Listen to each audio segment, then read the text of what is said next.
Chapter 1. The warmth at the edge of the woods.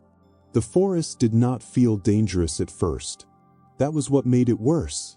Hansel noticed it as soon as they stepped beneath the trees, the way the air softened, how the wind lost its sharpness, how even the crunch of leaves beneath their boots seemed quieter here, as though the woods were absorbing sound rather than reflecting it.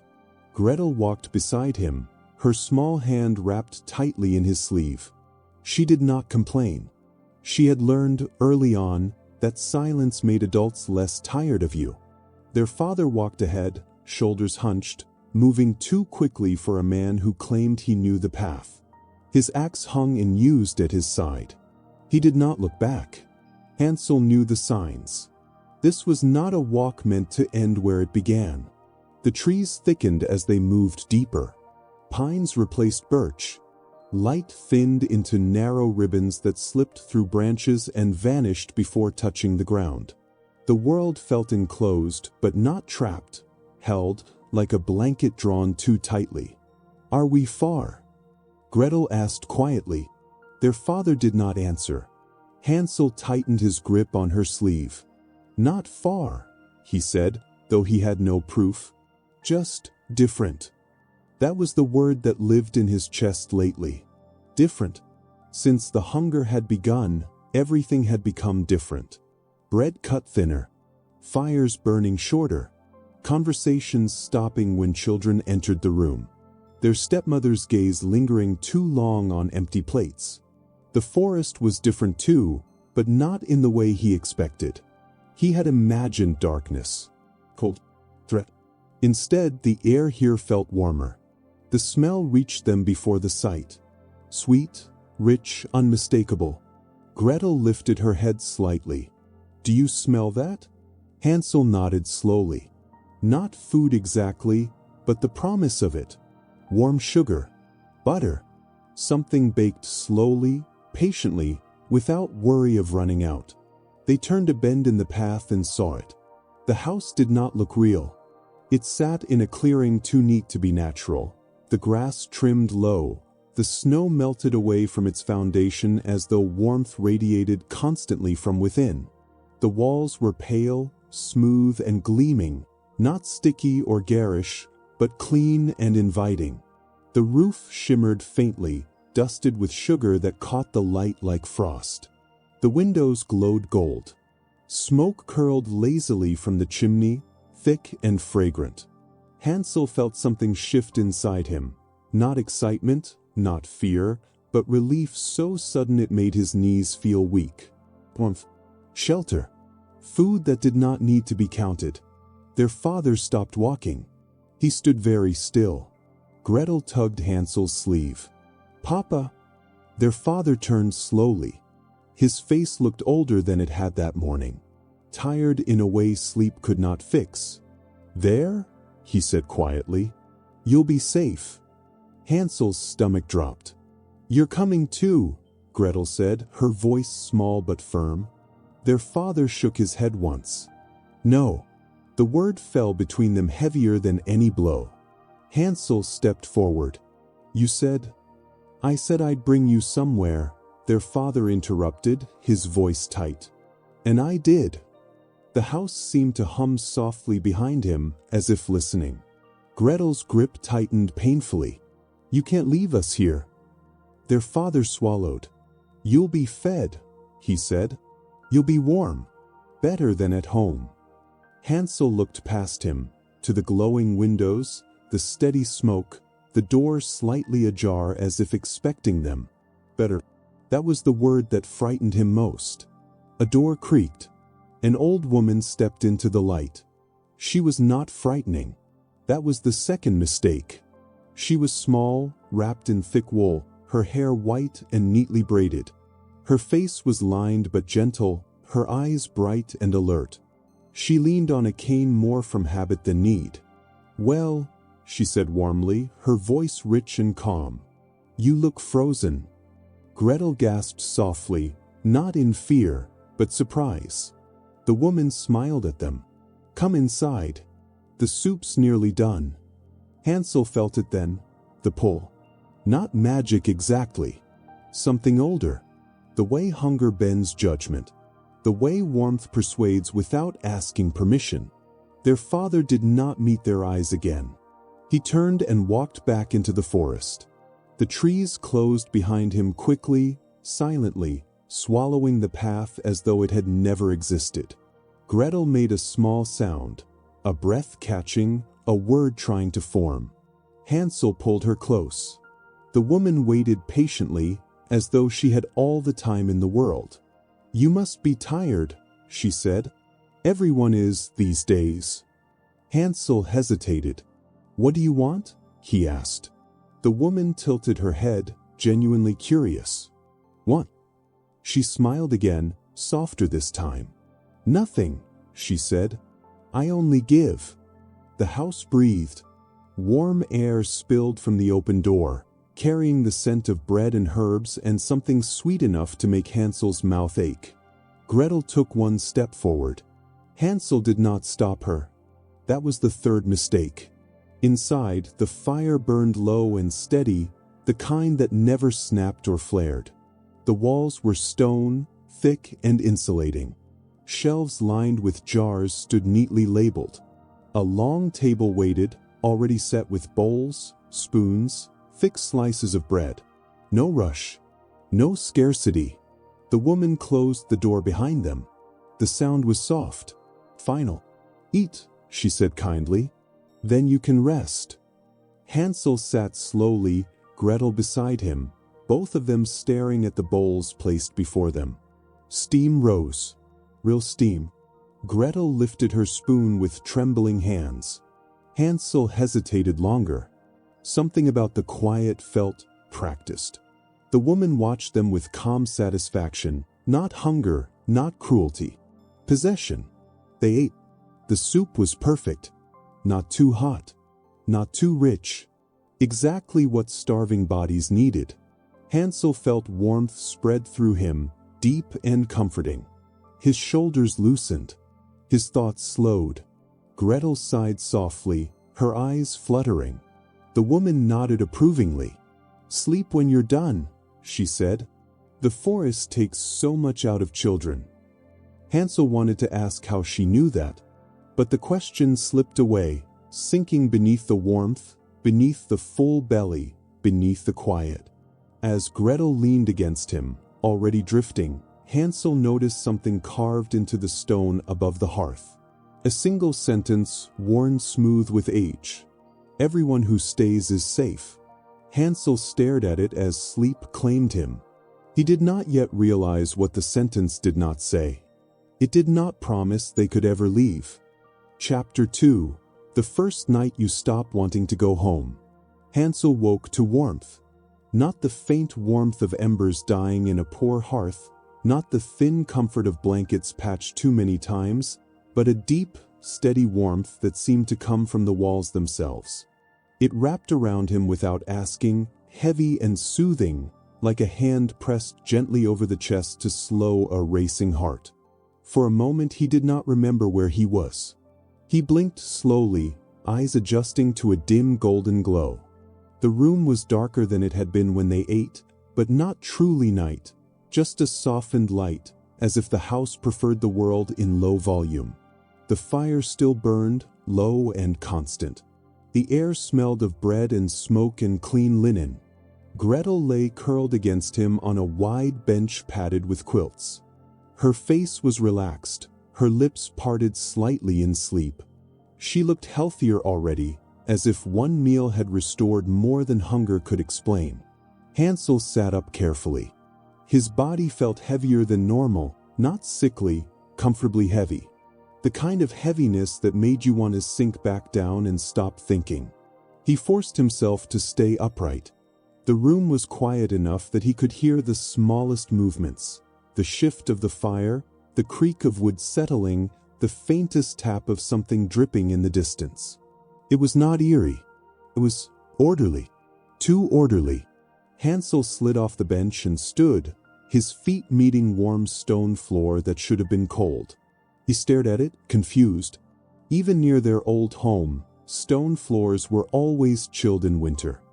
Here, The floor felt like it had been holding heat for days. He looked toward the door. It was there.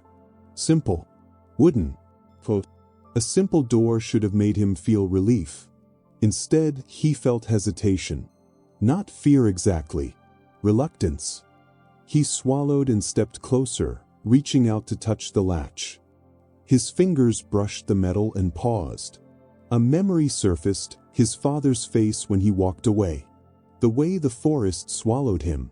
The final softness of the door closing behind them. Hansel's stomach tightened. He turned away, backing from the door as if it might accuse him. He moved slowly around the room instead, inspecting the shelves. Jars lined them in perfect rows. Flour, sugar, honey, dried herbs, berries preserved in syrup. Everything labeled in careful handwriting. Everything abundant. On one shelf sat a stack of clean bowls, already dried, already waiting. Hansel felt a strange pressure behind his eyes. It should have been joy, gratitude, relief. Instead, it felt like something else, like standing in a room that was too quiet after an argument ended, the silence heavy with what had been unsaid. A faint sound came from deeper in the house. A soft shuffle. Hansel froze. The old woman emerged from a side room, carrying a lantern that did not flicker. Her hair was braided neatly, her shawl wrapped tight around her shoulders. She looked as calm as if she had been awake all night waiting for dawn. "Good," she said warmly. "You're awake." Hansel watched her carefully. "How long did we sleep?" The woman tilted her head. "Long enough." He frowned. "Is it morning?" She smiled. "It will be." Hansel did not like that answer. The woman moved to the hearth, adding a single log with practiced ease. The fire accepted it without crackling loudly, flames rising smoothly, obedient. "I made tea," she said. "And porridge. It's gentle on the stomach after hunger." Hansel's mouth watered despite himself. He hated that. Gretel stirred and sat up, rubbing her eyes. "It smells good," she murmured. The woman's gaze softened, affectionate. "Yes, little dove. Eat and you'll feel even better." Gretel smiled shyly. Hansel wanted to pull her back, to remind her not to trust so easily. But his body still held that heavy warmth, and the scent of food made his thoughts slow. The woman set bowls on the table. Porridge thick with milk and honey. Tea fragrant with cinnamon. A plate of sliced apples, bright and fresh as if harvested moments ago. Hansel stared at the apples. It was winter.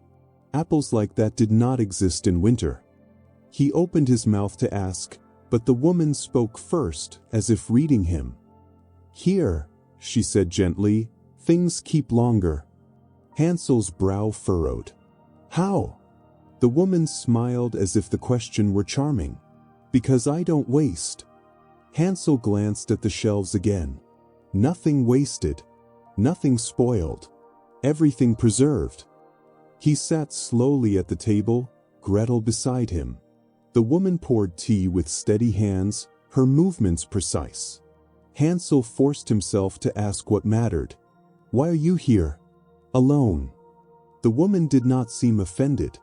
"I am not alone," she said simply. Hansel looked around. "There's no one else."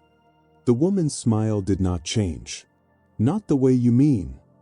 She touched the table lightly, then the hearth, then the stone wall. "The house keeps me," she said softly. "And I keep the house." Hansel's skin prickled. Gretel, unaware or unbothered, began eating happily. "This is so good," she said, her cheeks flushing with warmth. The woman watched her with quiet satisfaction. Hansel ate, too, slower. He tried to taste for bitterness, for something hidden. But the food was clean, perfect, soothing in the way a lullaby is soothing. After breakfast, the woman clapped her hands once, softly. "Bath," she said.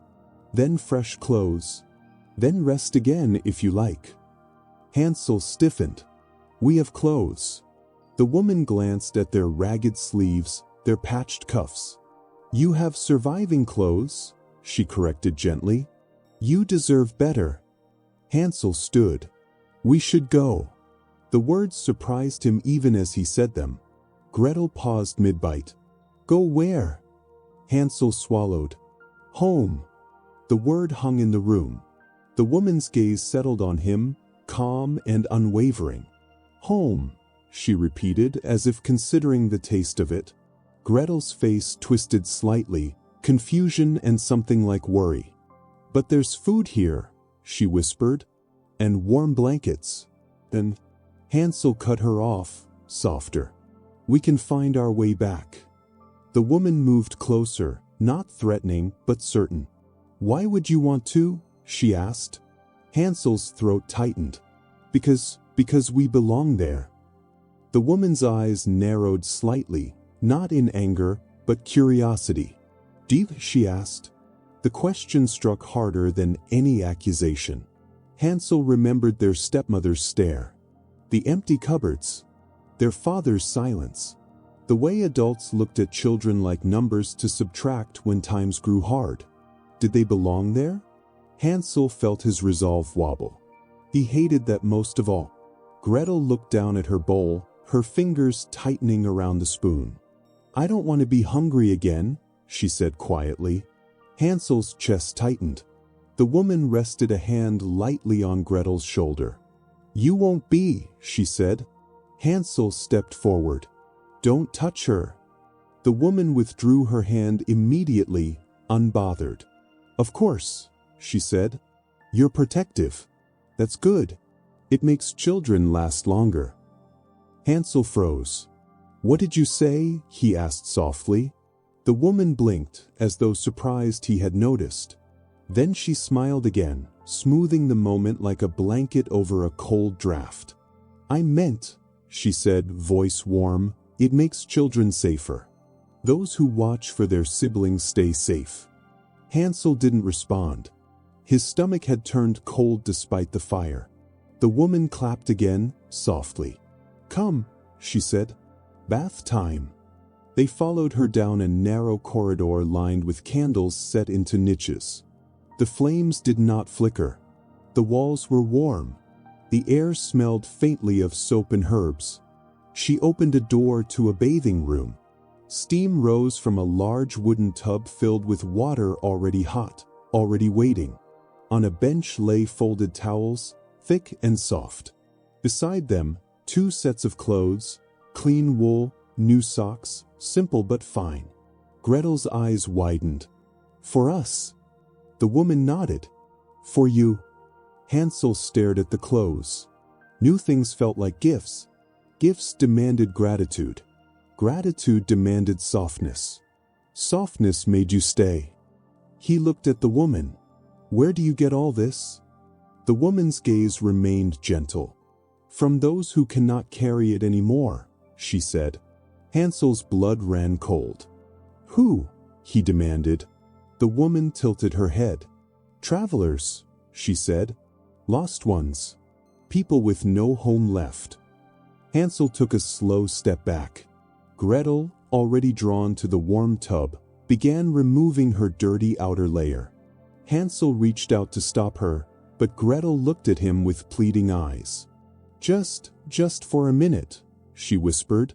"I feel clean again." Hansel's hand fell. The woman watched the exchange, her smile faint but satisfied. "Clean children sleep better," she said softly. Hansel turned sharply. "Why do you keep talking about sleep?" The woman's eyes softened further, almost tender. "Because sleep is the first kindness," she said. "It quiets hunger. It quiets fear. It quiets the wanting that hurts." Hansel felt a chill move through him, even in the steam. "And then what?" The woman's gaze held his. "Then," she said, "you stop wanting what hurts you." Hansel's heart pounded. He suddenly understood the sentence carved above the hearth in a way he had not the night before. Everyone who stays is safe. Safe from cold. Safe from hunger. Safe from leaving. Safe from wanting. Gretel stepped into the tub with a sigh of relief so deep it sounded like surrender. Her shoulders relaxed. Her face softened. Hansel watched her and felt panic rise like a wave. He could not let her forget. He could not let her stop wanting to go home, not because home was good, but because leaving was still a choice. Hansel forced his voice steady. "We are leaving today," he said. The woman looked at him kindly, as if he were a child insisting on something impossible. "Of course," she said, "if you truly want to." Hansel frowned. "What do you mean?" The woman's gaze flicked toward the steaming tub, toward Gretel's relaxed eyes, toward the folded clothes waiting like an invitation. "I mean," she said softly, "that wanting is the first thing to soften." Hansel's fists clenched. He felt it already, the heaviness returning, not from sleep, but from comfort. Comfort pulling his thoughts downward, making urgency feel unnecessary. This house did not lock its doors. It did something worse. It made you forget you ever wanted to open them. Hansel swallowed, forcing himself to stay sharp. He leaned closer to Gretel, lowering his voice so only she could hear. "Do you remember our father?" Gretel's eyes fluttered. "Yes," she murmured. "Do you remember him walking away?" Gretel's brow furrowed slightly, the memory snagging on the softness settling over her. "He said we'd be safe," she whispered. Hansel nodded. "And he left," he said. "He left us here." Gretel's eyes widened slightly, just a flicker. "He wouldn't." "He did," Hansel said firmly, quietly. "And we have to leave before this place makes us stop caring." Gretel's lips trembled. For a moment, fear broke through the warmth. Then the woman spoke from behind them, her voice low and soothing. "Poor children," she murmured. "So many memories that hurt." Hansel turned sharply. The woman smiled gently, as if offering mercy. "Drink this," she said, holding out a small cup. Steam rose from it, carrying the scent of chamomile and something sweeter. Hansel's stomach twisted. "What is it?" "Tea," she said simply. "It helps you sleep." Hansel's heart hammered. He realized then that the house did not need chains. It had a gentler instrument. Warmth, food, clean clothes, and sleep, offered so kindly you could mistake it for love. Hansel forced a smile he did not feel. "We'll drink later," he said. The woman's eyes lingered on him, patient and knowing. "Later," she agreed.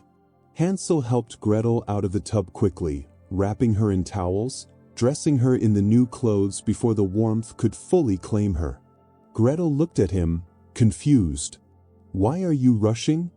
"Because we're leaving," he whispered. Gretel's eyes darted to the door, then back to the towels, the warm tub, the clean clothes. Her voice was very small. "But it's so nice here." Hansel's throat tightened. He looked past her at the hallway of candles leading back toward the hearth. The house felt like a lullaby, gentle, steady, persuasive. He understood now what the real danger was. Not a witch with sharp teeth. A caretaker who never raised her voice. A home that fed you until you forgot hunger, and then fed you until you forgot freedom. Hansel took Gretel's hand and held it tighter than he ever had. "Remember this," he whispered. "We are not safe if we can't choose." Gretel blinked, trying to hold the thought.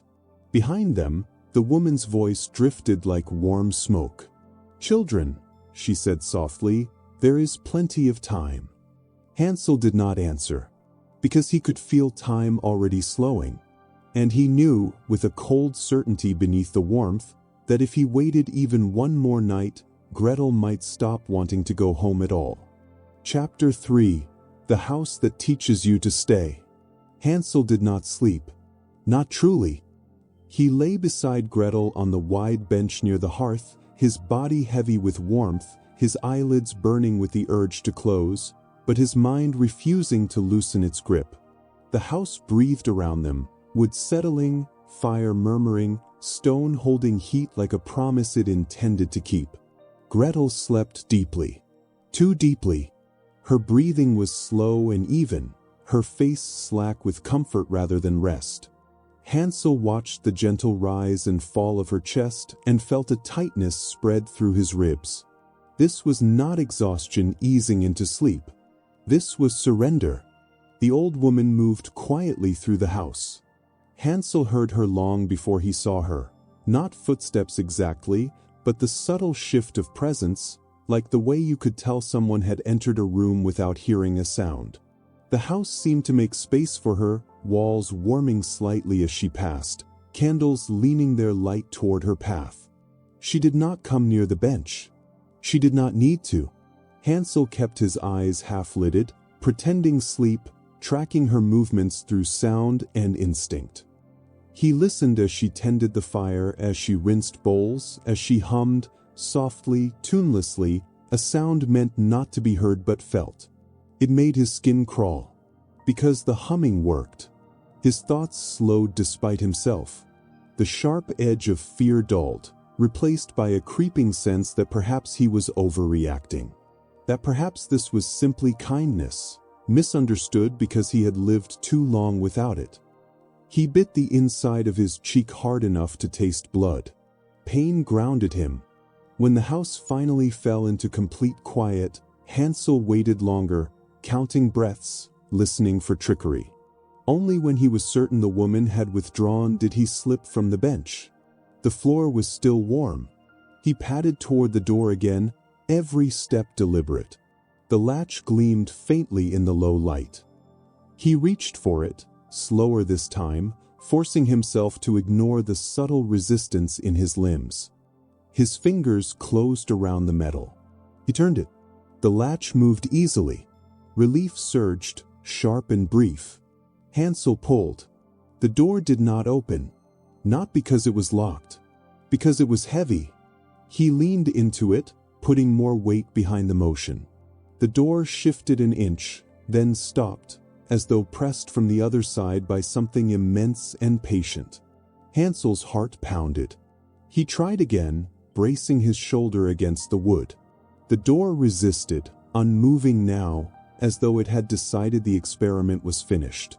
He stepped back, breathing hard. The door looked ordinary. No bars.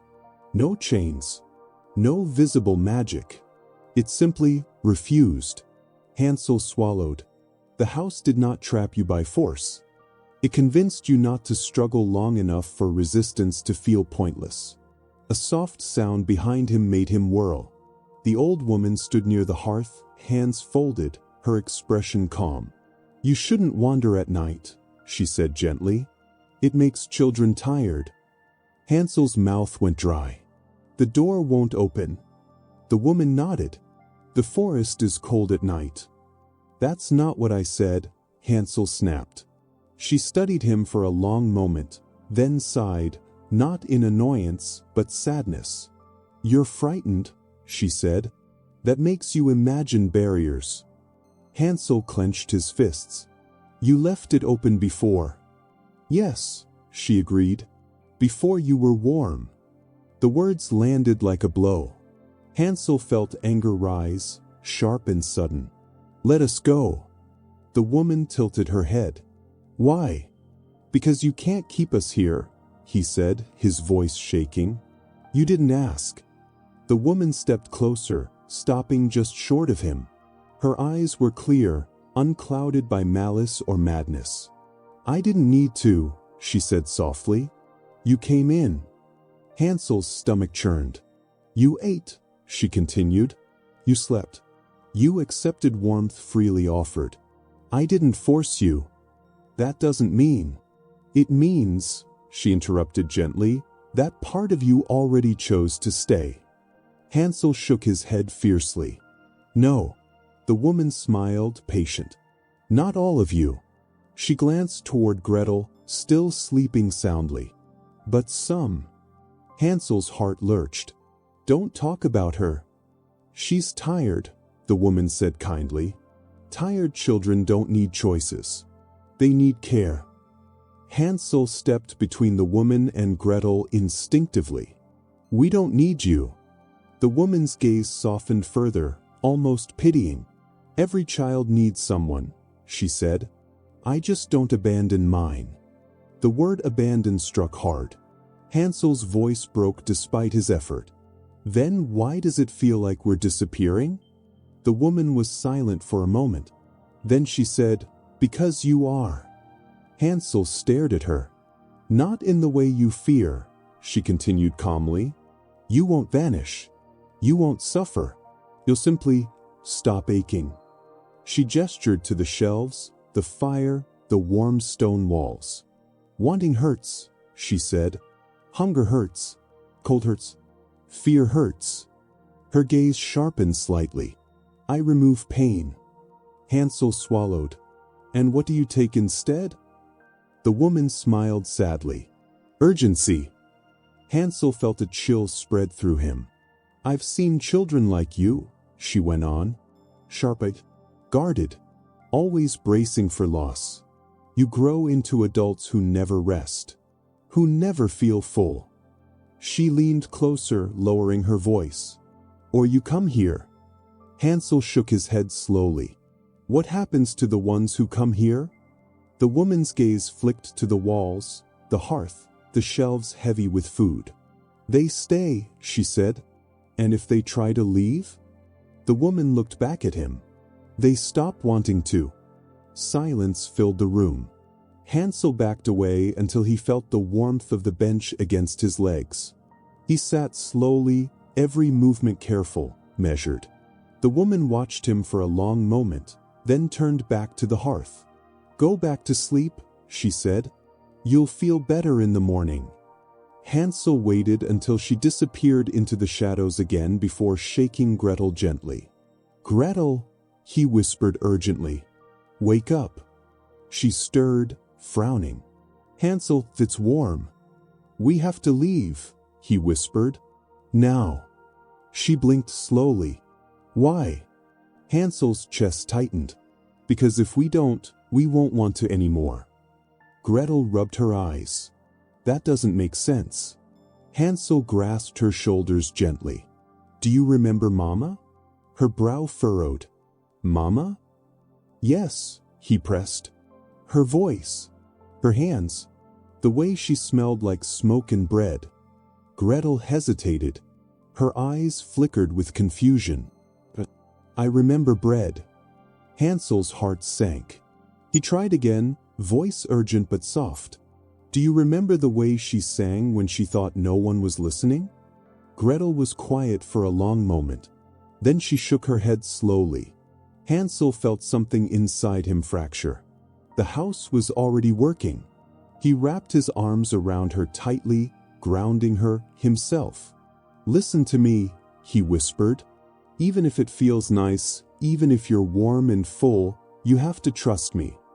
Gretel leaned into him, seeking comfort. "I trust you," she murmured. Behind them, unseen, the house creaked softly, settling. Hansel knew then that time was not measured here by days or nights. It was measured by memories lost, by questions no longer asked, by how long it took before comfort felt more important than choice.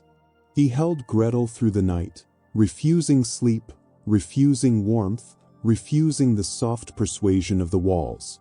And as dawn crept faintly into the room, slow and diluted, Hansel made himself a promise. If the house fed on forgetting, then he would become the thing it could not soften. Memory, even if it cost him everything. Chapter 4. The Rooms That Remember You. Morning arrived without light. Hansel realized it slowly, not by the sun but by the change in the house's rhythm. The fire shifted. The air warmed further.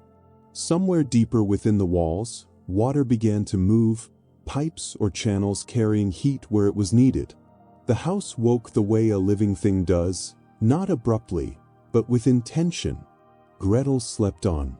Hansel sat upright beside her, his back stiff, his eyes gritty from refusing rest. Every instinct in his body urged him to close his eyes, to let the warmth finish what it had begun.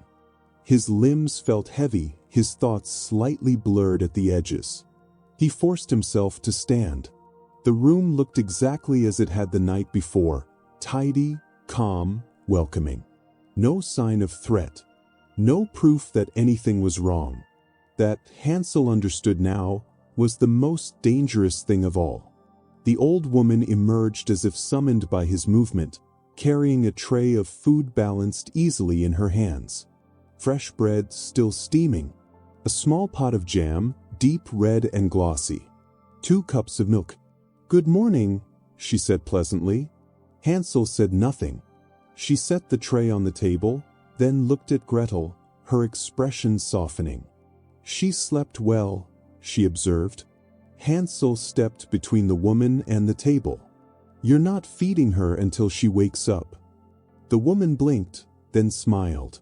"Of course, there's no hurry." Hansel felt the faintest sting of irritation at himself. No hurry. That phrase carried weight here. Time was being stretched, softened, made irrelevant. Urgency dissolved into routine. "Today," the woman continued lightly, "you should explore. You've only seen the hearth room. This house has many comforts." Hansel's pulse quickened. "No." She raised an eyebrow. "No." "We're leaving today," Hansel said, his voice steady despite the tightness in his chest. The woman sighed, not annoyed, but disappointed. "You say that because you're tired," she said, "and because you still remember being afraid." Hansel swallowed. "I remember being free." The woman studied him with renewed interest. "Freedom is exhausting," she said calmly. "That's why people give it up so easily." She turned away and walked toward a corridor Hansel had not yet seen. "Come," she said. "You should see the rooms." Hansel shook his head. "We don't need." "You do," she said gently, not turning back. "Because this is how the house decides." The words chilled him. "How?" he asked. She paused and looked over her shoulder, her eyes reflecting the firelight. "By what you recognize." Before Hansel could respond, Gretel stirred. She sat up slowly, her hair falling into her face. She looked rested. Too rested. "Good morning," she said, smiling faintly. Hansel felt relief and fear collide in his chest. "Gretel," he said quickly, "we're leaving today." Gretel blinked. "Leaving?" "Yes," he said firmly. "We talked about this." Her smile faded, replaced by confusion. "Did we?" Hansel's heart dropped. "Yes," he insisted. "Last night. You said you trusted me." She looked down at her hands, turning them slowly as if seeing them for the first time. "I feel good," she said quietly. "I'm not hungry." The woman returned to Gretel's side, kneeling so they were eye to eye. "That's because you're safe," she said. Hansel snapped, "Don't tell her that." The woman rose smoothly, unbothered. "Come," she said again, gesturing down the corridor. "Let the house speak for itself."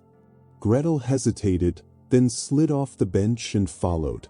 Hansel had no choice but to go with them. The corridor beyond the hearth was wide and gently curved, lit by candles set deep into the walls. The air grew warmer with each step, the stone beneath their feet smoother, as though worn by countless passes over many years. The first door the woman opened revealed a small bedroom. A child's bedroom. Hansel stopped cold. The room was neat and simple, with a narrow bed tucked beneath a window. A quilt lay folded at the foot, stitched with careful hands. On a shelf sat a small wooden toy, a horse carved roughly, its edges softened by use. Gretel stepped inside, her breath catching softly. "It's pretty." Hansel felt something twist inside him. "This room belonged to a boy not much older than you," the woman said. "He arrived in winter, starving and afraid." Hansel swallowed. "Where is he now?" The woman smiled. "Here." Hansel turned slowly. "Where?" She gestured vaguely, to the room, the walls, the warmth itself. "He stays," she said. "He doesn't ache anymore." Gretel reached out and picked up the wooden horse. Her fingers brushed the worn edges instinctively. "It feels familiar," she murmured. Hansel stepped forward sharply. "Put it down." Gretel startled and dropped the toy, frowning. "Why?" Hansel struggled for words. "Because it's not yours." The woman's voice was gentle but firm. "Nothing belongs to anyone here," she said. "That's what makes it fair." They moved on. The next room held shelves of books, simple stories, worn thin from rereading. Hansel recognized some of the titles. Tales he remembered hearing once, long ago, before hunger hollowed everything out.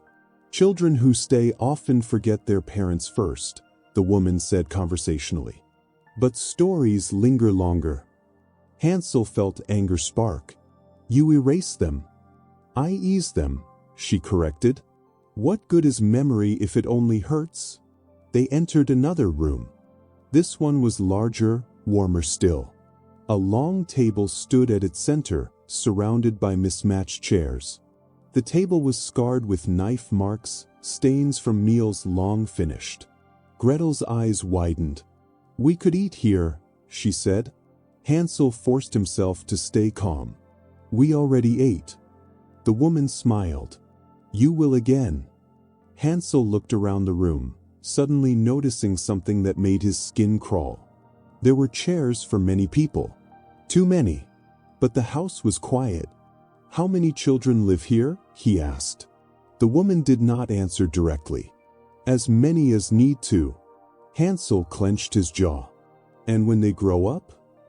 The woman looked at him for a long moment.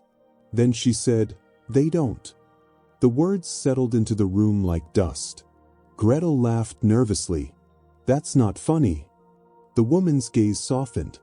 "They don't need to," she said. "Why grow into pain?" Hansel stepped closer to Gretel, his voice low and urgent. "She's lying." The woman tilted her head. "About what?" "About safety," Hansel snapped. "About choice." The woman gestured around them. "Do you see chains?"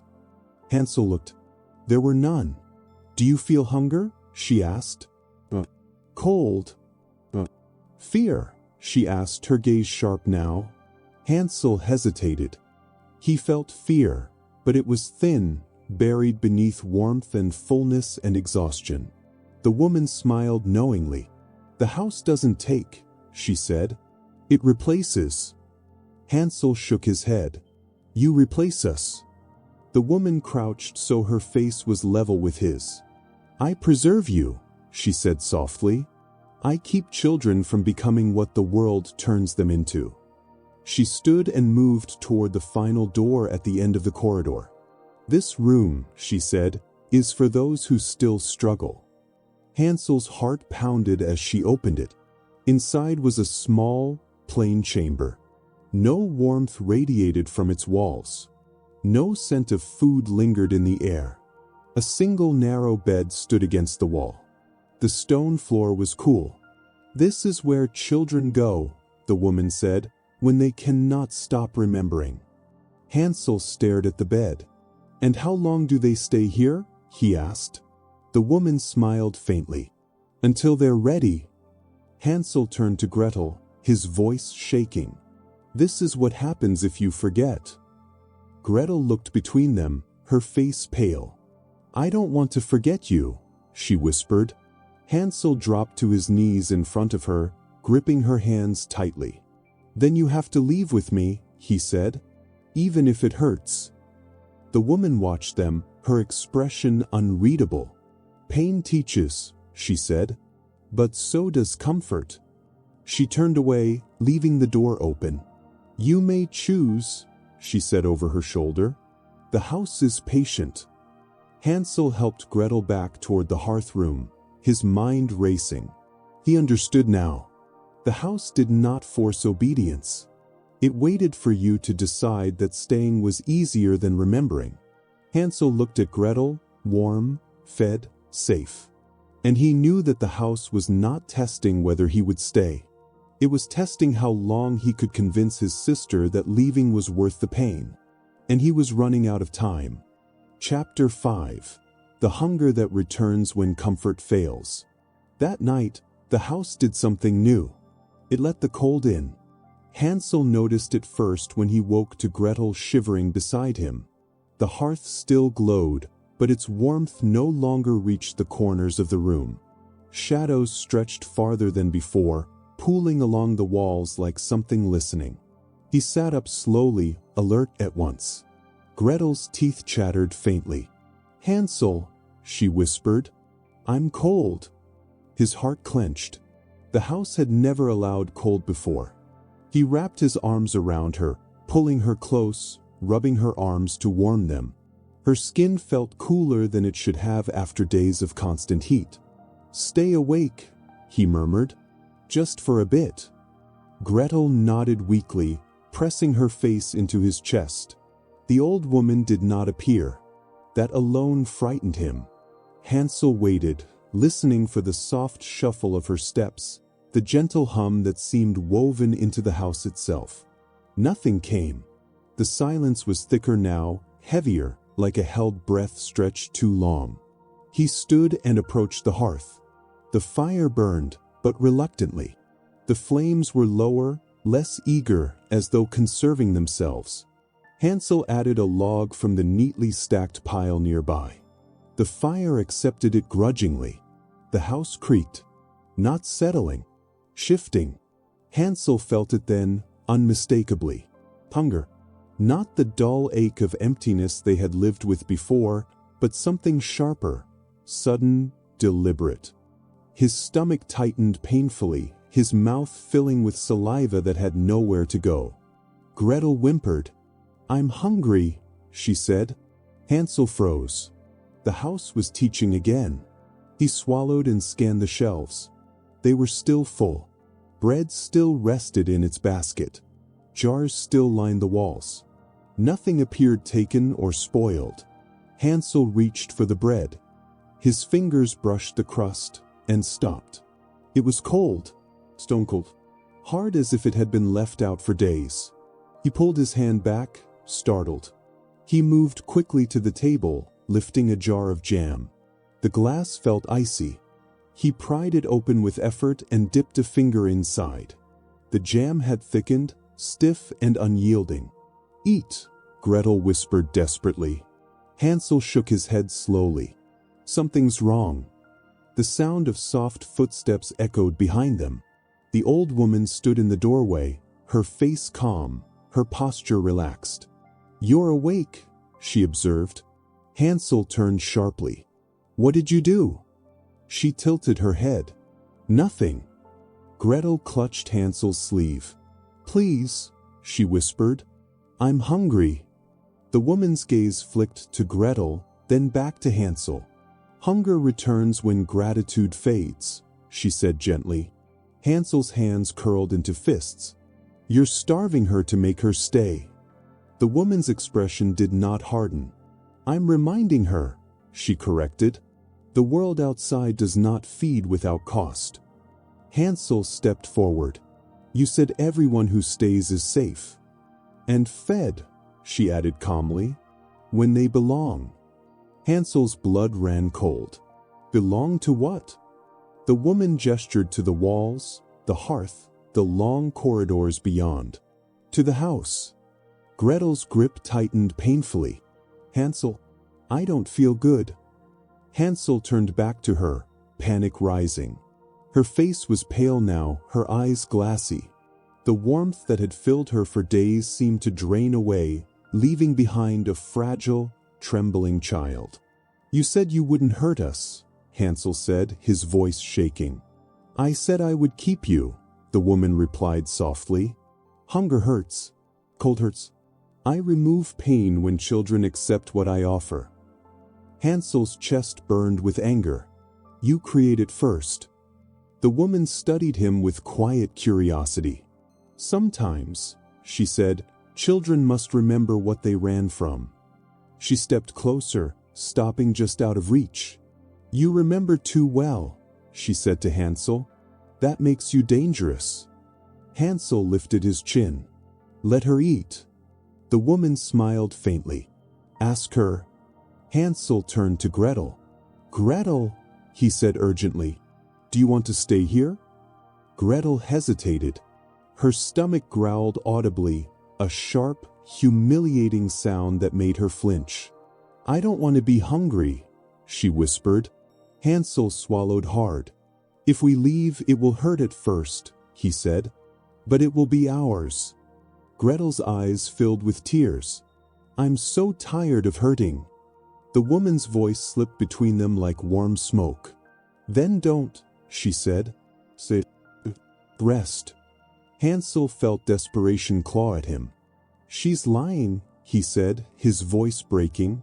This place takes things you don't notice until they're gone.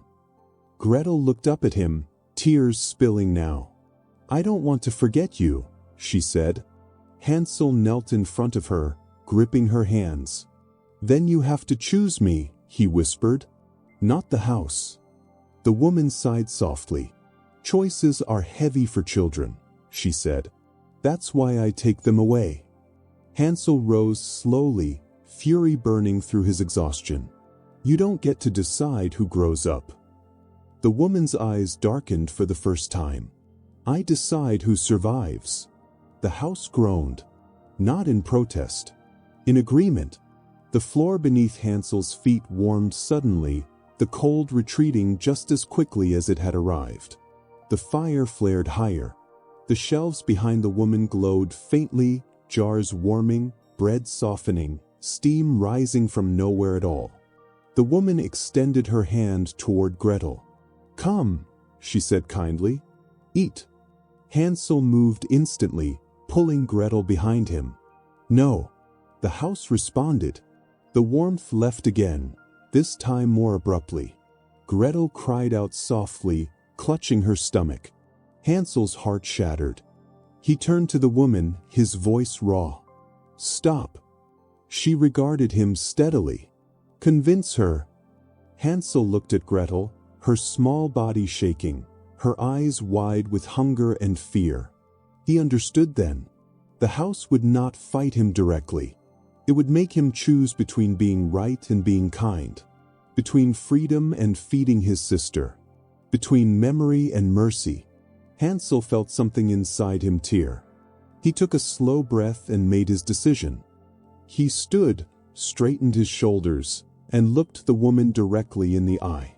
Feed her, he said quietly. I'll stay. The woman's smile returned immediately, warm, triumphant, almost relieved. Gretel sobbed. No, Hansel. Hansel squeezed her hand. It's okay, he lied. I'll be right here. The warmth returned fully now, flooding the room. The fire burned bright and eager. Food softened, steam rising thick and inviting. The woman placed a bowl into Gretel's hands. Eat, she said gently. Gretel ate desperately, tears dripping into the bowl. Hansel watched. No. The woman turned to him last. You made the right choice, she said. Hansel met her gaze, his voice flat. I made the necessary one. The woman tilted her head. You'll stop needing to call it that. Hansel looked down at Gretel, warm again, fed again, safe again. And he understood the final cruelty of the house. It didn't take children who wanted to stay. It took the ones who stayed so others could leave. And now that he had chosen comfort over freedom, for her, the house began to close around him, patient and satisfied, waiting for the moment when sacrifice turned quietly into belonging. Chapter 6. The Children Who Learned How to Leave. The house was very quiet after that. Not the practiced quiet that came with warmth and fullness, but a deeper stillness, one that felt watchful. Hansel noticed it as soon as Gretel finished eating and fell asleep again, her body relaxing into comfort so quickly it frightened him. She slept without stirring, without dreaming. Hansel sat beside her, his hands resting uselessly in his lap. The warmth pressed against him from all sides now, heavier than before, almost affectionate. The fire burned brighter. The walls seemed closer. The house had accepted his bargain. He hated how easily it did so. The old woman moved about the room, tidying bowls, wiping the table, humming softly once more. The sound crawled under Hansel's skin. He forced himself to stay awake, even as his eyelids grew unbearably heavy. "You'll rest better now," the woman said kindly. "You've done something good." Hansel did not answer. She paused, glancing at him. "You should eat too." "I'm not hungry," he lied. The woman smiled, patient. "That will change." She left the room without another word. Hansel waited until her footsteps faded completely before leaning down close to Gretel's ear. "Gretel," he whispered. No response. He shook her gently. Nothing. Panic flared. He pressed his fingers to her wrist, feeling for her pulse. It was there, steady, calm, untroubled. Too calm. Hansel swallowed hard. This was the danger the house did not hide. Rest so complete it erased urgency. Sleep that dulled not just pain, but will. He stood slowly, testing the weight of his body. His legs trembled, not from weakness but from resistance, as if the house itself wished him seated again. He ignored it. Hansel moved quietly through the hearth room, down the corridor of candles, past the doors he now knew too well. The child's bedroom, the dining hall, the cold room at the end. He stopped at the cold room. Inside, the air was thin and sharp, the bed untouched, the stone floor unwelcoming. This was where remembering was punished. Hansel stepped inside and closed the door behind him. The cold hit him immediately, slicing through the warmth clinging to his skin. He gasped, bracing himself against the wall. Good, he thought dimly. Pain sharpened thought. He sank to the floor and pressed his hands flat against the stone, breathing hard, forcing memory forward. Mama's face. Papa's voice. The sound of hunger that came before sleep, not after it. He stayed there until his teeth chattered, until his limbs ached, until the fog in his mind thinned just enough for clarity to return. The house did not like this. The walls groaned faintly. The candles outside flickered. Hansel stood and left the room before it could soften him again. He moved with purpose now, guided by instinct more than thought. He returned to the hearth room and lifted Gretel carefully into his arms. She murmured faintly but did not wake. "You have to be cold," he whispered to her. "Just for a moment." He carried her to the cold room.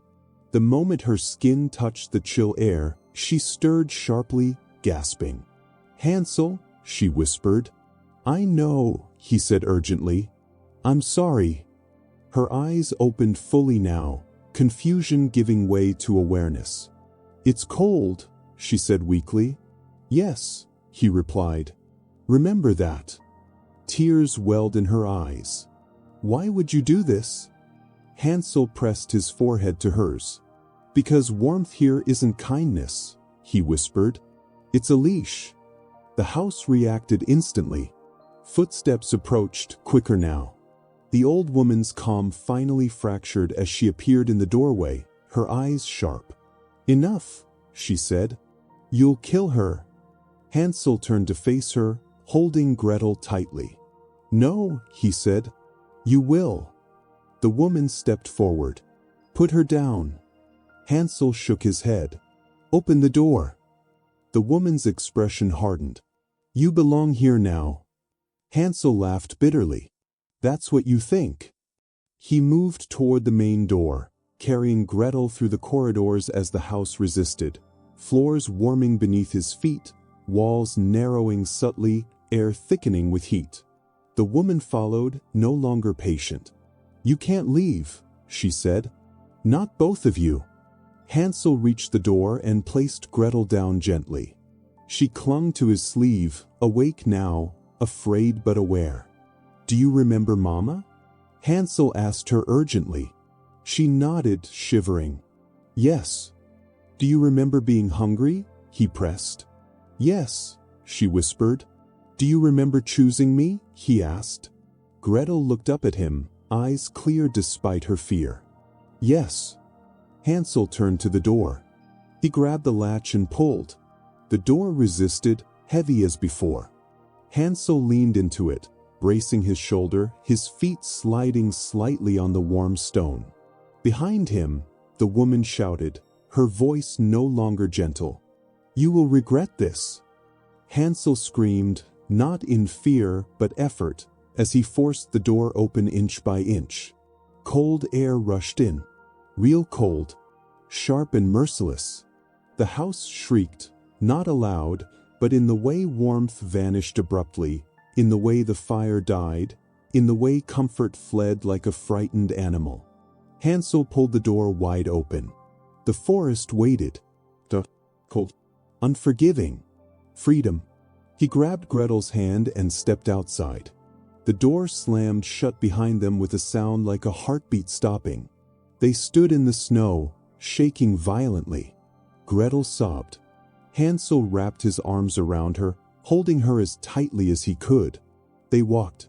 They walked until their legs burned, until their lungs hurt, until the warmth of the house was nothing but a memory. When dawn finally broke, pale and weak through the trees, they collapsed together beneath a pine.